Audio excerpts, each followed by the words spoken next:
요한복음 20장 14절에서 18절 말씀입니다. 요한복음 20장 14절 말씀 제가 읽겠습니다. 이 말을 하고 뒤로 돌이켜 예수께서 서 계신 것을 보았으나 예수인 줄을 알지 못하더라. 예수께서 이르시되 여자여 어찌하여 울며 누구를 찾느냐 하시니 마리아는 그가 동산지기인 줄 알고 이르되 주여 당신이 옮겼거든 어디 두었는지 내게 이르소서 그리하면 내가 가져가리이다. 예수께서 마리아야 하시거늘 마리아가 돌이켜 히브리 말로 라오니 하니 이는 선생님이라는 말이라. 예수께서 이르시되 나를 붙들지 말라 내가 아직 아버지께로 올라가지 아니하였노라. 너는 내 형제들에게 가서 이르되 내가 내 아버지 곧 너희 아버지 내 하나님 곧 너희 하나님께로 올라간다 하라 하시니. 네, 18절 같이 읽겠습니다. 막달라 마리아가 가서 제자들에게 내가 주를 보았다 하고 또 주께서 자기에게 이렇게 말씀하셨다 이르니라. 아멘.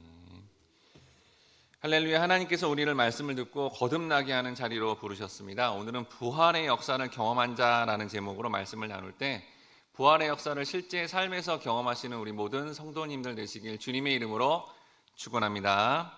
요한복음 20장 11절에 보니까요, 마리아는 무덤 밖에 서서 울고 있더니 울면서 구부려 무덤 안에 들여다보니라고 되어 있습니다.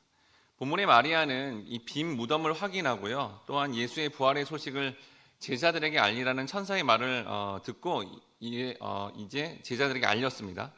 그런데 이때 마리아의 상태가 어떤 상태였냐면요, 계속 울고 있었다라고 성경이 써 있습니다. 이때 막달라 마리아가 비록 예수님에 대한 깊은 사랑을 가지고 그의 죽음을 슬퍼하는 게 맞지만 분명히 예수님은 생전에 여러 번 말씀하셨던 죽은 지 사흘 만에 부활하셨다는 그 내용을 기억하지 못한 것을 여기서 보여주고 있고요. 또 개인적인 흠모함과 또 주님이 말하시는 바람직한 믿음의 상이 일치하지 않고 있음을 보여주고 있다라는 겁니다. 본문의 마리아는 예수님께서 계속 말씀하신 죽고 부활함으로 사람들에게 구원이 일어난다라는 그 말씀의 본래 의미를 잊어버린 채 그저 자신의 눈앞에 그전에 생전에 계실 때 육체로 계신 예수님이 있어야 내가 지금 굉장히 슬프고 그리고 위로를 받아야 되는데 그렇게 되고 있지 않으니까 지금 울고 있다라는 겁니다. 이는 오늘날의 우리의 성도의 모습으로 당장 보이는 것으로 하나님 앞에 위로를 받고자 하는데 근데 그 보이는 것이 내게 내 삶에 주어지지 않을 때 우리는 자신의 신세를 한탄하며 울고 있다라는 겁니다. 그런데 이때 천사가 등장하여 다음과 같이 말씀합니다. 요한복음 20장 13절 말씀 같이 아직 운동을 못했는데 같이 읽겠습니다. 시작. 천사들이 이르되 여자여 어찌하여 우느냐 이르되 사람들이 내 주님을 옮겨다가 어디 두었는지 내가 알지 못함이니이다. 천사들이 마리아가 우는 이유를 몰라서 어찌하여 우느냐라고 물은 게 아니라 예수께서 부활하셔서 바로 뒤에 서 계시는데 어찌 이걸 깨닫지 못하고 기뻐해야지 왜 슬퍼하느냐라고 책망하고 있다라는 겁니다. 그런데 여기 지금 천사가 한 말을 예수님께서 15절에서도 동일하게 막달라 마리아에게 질문하고 또 말씀하신 겁니다. 예수님께서 죽으심이 울 일이 아니라 기뻐해야 될 일이다라고 분명히 말씀하고 있다라는 거죠. 즉 오늘날의 성도에게 지금의 삶이 고난 때문에 울며 힘들어할 게 아니라 그것이 영적으로 해석이 되어서 성도의 삶의 고난은 예수 그리스도의 고난에 동참하고 이후에 그 고난으로 끝나는 게 아니라 꼭 죽을 것 같지만 예수님의 부활 때문에 우리가 놀랍게도 그 고난 이후에 거듭나고 부활의 역사를 경험한다는 것을 우리가 오히려 기뻐해야 된다라고 말씀하고 있다는 겁니다. 이 놀라운 부활의 복음을 알지 못하면 우리는 다음과 같이 반응할 수밖에 없습니다. 요한복음 20장 14절에 보니까 이 말을 하고 뒤에 돌이켜 예수께서 서 계신 것을 보았으나 예수인 줄을 알지 못하더라. 여기 막달라 마리아가 예수께서 자신이 부활하실 것이라는 말씀을 믿지 못하자 부활하신 주님이 직접 서 계시는데도 알지 못했다. 이 부활을 알지 못하고 울고 있는 모습을 보여주고 있다는 겁니다. 저자 요한은 이것을 오늘 본문에 몇 번이나 반복해 하면서 우리가 부활의 주님을 제대로 알지 못하고 체험하지 못하면 이렇게 알지 못하는 상태, 울고 있는 상태라서 예수님을 실질적으로 알아야 된다라고 굉장히 강조하고 있습니다. 요한복음 20장 8절에 보니까 요한과 베드로가 부활의 현장에 왔지만 예수께서 부활한다는 그 말씀을 알지 못하였다라고 성경에 기록되어 있고요. 두 번째로 13절에서 마리아가 사람들이 내 주님을 어디 두었는지 내가 알지 못한다라고 두 번 언급하고, 또 14절에 예수가 앞에 있는데도 그 예수를 알지 못하였다라고 말씀하고 있다는 거예요. 여러분, 이게 오늘날의 성도의 모습이다라는 겁니다. 분명 교회를 다닌다 하고 성경을 여러 번 통독했다 하지만 진짜 예수님이 말씀하시는 그 말씀의 의미를 알지 못하여 영적 세계를 뒤로 하고 당장 현실 속의 상황만을 바라볼 수밖에 없는 게 바로 우리다라는 겁니다. 영적인 걸 제대로 알지 못하니 예수를 믿는다고 하지만 그 예수 믿는 자의 존재론적 반응이 아니라 마치 어떻게 보면 예수 믿지 않는 자의 모습이 나오는 게 오늘날의 성도의 모습이다라는 겁니다. 그럼 여러분, 막달라 마리아와 같은 우리가 부활의 주님을 제대로 알아가 믿음으로 반응하려면 우선적으로 우리는 무엇을 알아야 할까요? 요한복음 20장 15절에 보니까 예수께서 이르시되 여자야 어찌하여 울며 누구를 찾느냐 하시니 마리아는 그가 동산직인 줄 알고 이르되 주여 당신이 옮겼거든 어디 두었는지 내게 이르소서 그리하면 내가 가져가리이다.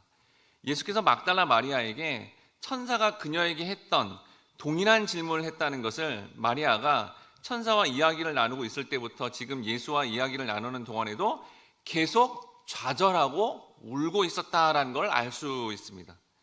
이는 예수님이 지금 살아계셔서 자신의 정말 이런 아픔과 절망 가운데 있는 삶을 실질적으로 말로 위로해주고 힘을 주셔야 되는데 왜 죽으셨나? 라는 자기만의 생각, 그러한 규정 때문에 인생에서 굳이 지지 않아도 되는 스스로 슬퍼하고 울고 있으며 짐을 지고 있는 모습이라는 겁니다. 그러자 마리아가 부활하신 예수님을 실제로 만났는데 자신만의 생각, 자신만의 그 규정 때문에 예수님을 정작 직접 봤지만, 부활하신 예수님을 직접 봤지만 동산지기로 오해하고 있다라는 겁니다. 이는 오늘날의 성도가 예수님을 향한 감정적인 사랑의 표현을 열심히 하긴 합니다. 그런데 정작 예수님이 진짜 원하는 것을 알지 못하니까 그렇게 살지 못하는 그런 연약한 존재라는 것을 본문의 말씀을 통해서 우리는 깨달아야 된다는 겁니다. 즉 내가 전혀 엉뚱하게 자신의 뜻대로만 신앙생활을 하고 있으며 이렇게 신앙생활을 할 수밖에 없는 정말 연약한 존재임을 우리는 먼저 알아야, 그래야 부활의 역사를 경험할 수 있다는 겁니다. 즉 성도의 보이는 모습이 본문의 마리아처럼 열심히 주님을 찾고 있어요. 3일이나 지난 시신을 알려주기만 하면 직접 가져가겠다는 행위로도 나타나려고 합니다. 그런데 이 모든 게 자기가 규정한 신앙생활이었다라는 겁니다. 또한 여러분, 앞에 베드로와 요한처럼 분명 예수님이 제자들에게 몇 번이나 얘기했잖아요. 내가 죽은 다음에 부활할 거다라고 분명히 말씀했지만 자신만의 생각에 사로잡혀 부활의 현장까지 갔지만 다시 집으로 돌아갈 수밖에 없는 정말 소망 없는 존재라는 것을 먼저 알아야 된다라는 겁니다. 즉 여러분, 우리가 부활의 역사를 경험하려면 우리 스스로에게는 전혀 소망이 없다라는 걸 깊이 깨닫고 이 사실을 받아들이고 믿음 가운데 고백해야 된다는 겁니다. 여러분, 신앙생활을 하면 할수록 정말 나는 내 삶에 내 자신에게는 소망이 전혀 없구나라는 걸 깊이 깨달아서 사도 바울처럼 내가 죄인 중에 괴수다라는 것을 그렇게 고백해야 되는 것이고, 그리고 내가 죄인 중에 괴수라고 고백하는 삶은 다른 사람을 판단하지 않는 삶이라는 것을 결국은 고백해야 된다는 겁니다. 여러분, 이 고백을 제대로 하는 것이 신앙의 마지막 단계다라는 거예요. 여러분, 이 서신서에 보면 사도 바울이 처음에는 자기를 사도 중에 한 명이라고 자기를 고백합니다. 난 사도 중에 한 명이야, 이렇게 자기를 소개해요. 근데 서신서 한 중간에 정도, 바울의 인생 가운데 중간 정도 가니까 저는 성도 중에 한 명입니다 라고 얘기해요. 분명히 지금 바울이 신앙이 성장하고 있습니다. 근데 처음에는 사도 중에 하나라고 그랬다가 중간에는 성도 중에 하나라고 그랬다가 이제 마지막 죽기 전에는 뭐라고 고백하죠? 죄인 중에 괴수입니다. 신앙의 마지막의 모습이 이거라는 거예요. 사실은 신앙의 마지막에 죄인 중에 괴수다라는 건 뭐죠? 이전에 사도 바울은 자기가 사도 중에 하나라 그러면서 베드로가 잘못한 거를 마구 공개적으로 비난을 했던 사람이었어요. 하지만 마지막에 죄인 중에 괴수를 할 때는 정말 마음에 들지 않는 마가를 비롯해서 주변의 사람들에게 전혀 판단하지 않고 사랑으로 품은 모습, 결국 우리가 이렇게 내 삶에 소망이 없구나, 내 자신에게는 정말 소망이 없구나, 부활하신 주님이 나를 만나주지 않으면 나는 소망이 없구나라는 것을 깨달아야 된다는 겁니다. 그럼 우리가 부활의 역사를 온전히 경험하고 이렇게 거듭나려면 어떠한 과정을 경험해야 될까요? 요한복음 20장 16절에 보니까 예수께서 마리아야 하시거늘 마리아가 돌이켜 히브리 말로 라오니 하니 이는 선생님이라 말하는지라. 막달라 마리아가 예수님께서 자신의 이름을 불러줄 때 자신의 눈앞에 있는 분이 동산지기가 아니라 바로 자신이 그토록 찾았던 예수님이라는 것을 그제서야 깨닫게 되었다라는 겁니다. 예수님이 마리아를 향해 처음에는 여자야 라고 일반적인 호칭을 했다가 두 번째는 마리아야 라고 이름을 부르자 그때 부활하신 예수님을 온전하게 경험하게 되었다는 거예요. 즉 예수님의 신적 권위의 말씀에 선포가 일어나자 부활을 몰라 헤맸던 그러한 죽은 나사로 같은 마리아의 영혼이 깨어나서 부활하신 주님을 직접적으로 만나고 거듭나는 과정이 되었다는 겁니다. 요한복음 11장 43절에 보니까 이 말씀을 하시고 큰 소리로 나사로야 나오라 부르시니 라고 되어 있습니다. 예수님이 이름을 부르실 때 우리는 영적인 눈이 깨어나고 거듭나게 된다는 겁니다.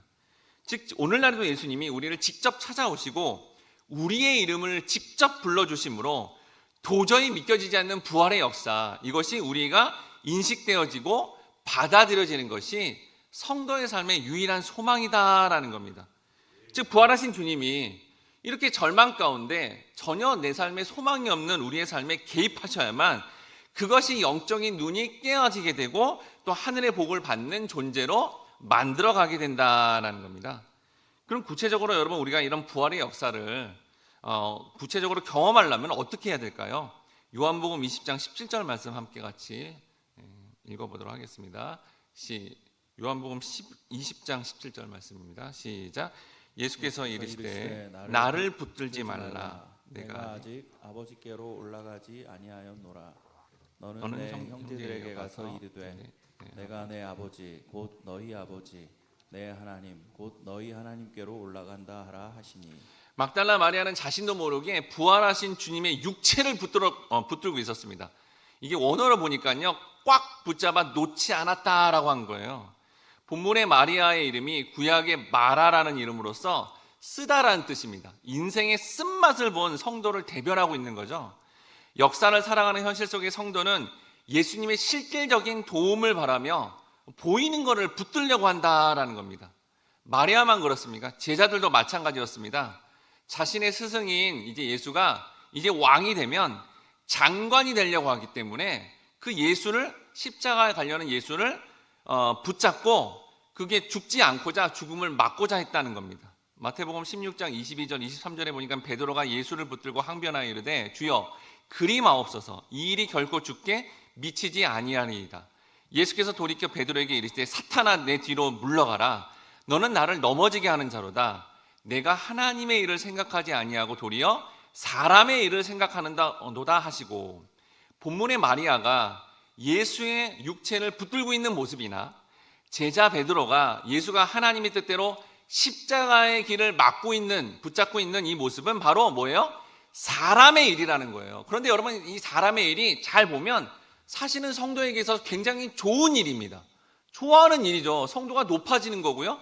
실질적인 보이는 도움을 받는 것이기 때문에 사실은 좋은 일 같아요. 그렇지만 예수님의 시각은 뭐라는 거죠?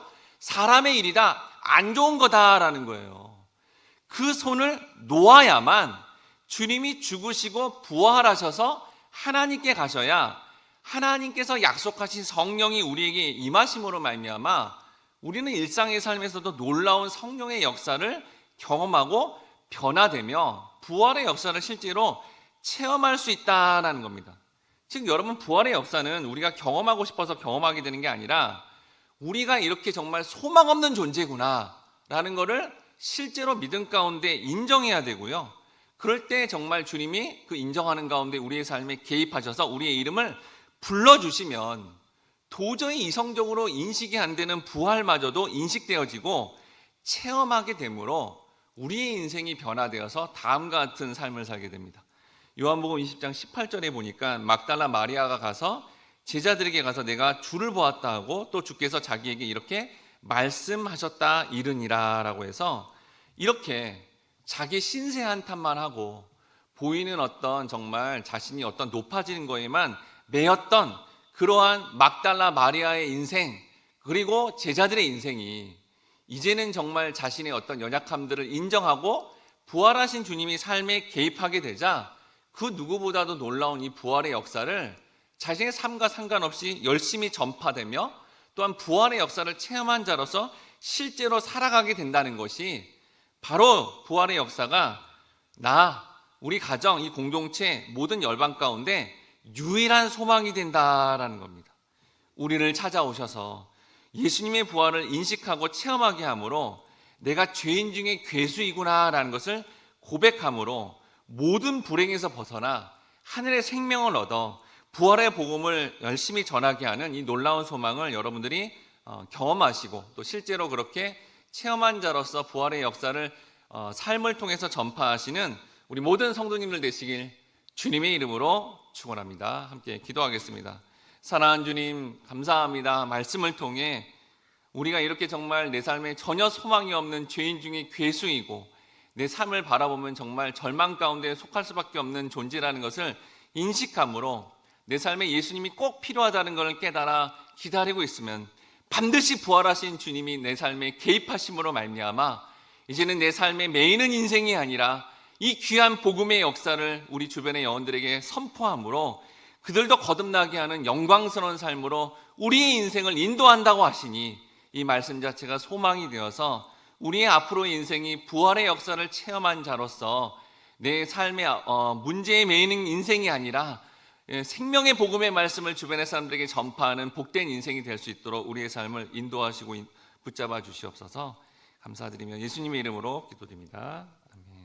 이 시간 다음과 같이 이런 기도 제목을 놓고 기도하겠습니다. 주여 우리에게 찾아오셔서 부활의 역사를 경험하도록 내가 죄인 중에 괴수임을 고백하고 또 그 주님의 삶에 개입하심을 통해 주변 사람들에게 부활의 역사를 우리의 삶으로 전하는 복된 인생이 되게 도와주시옵소서.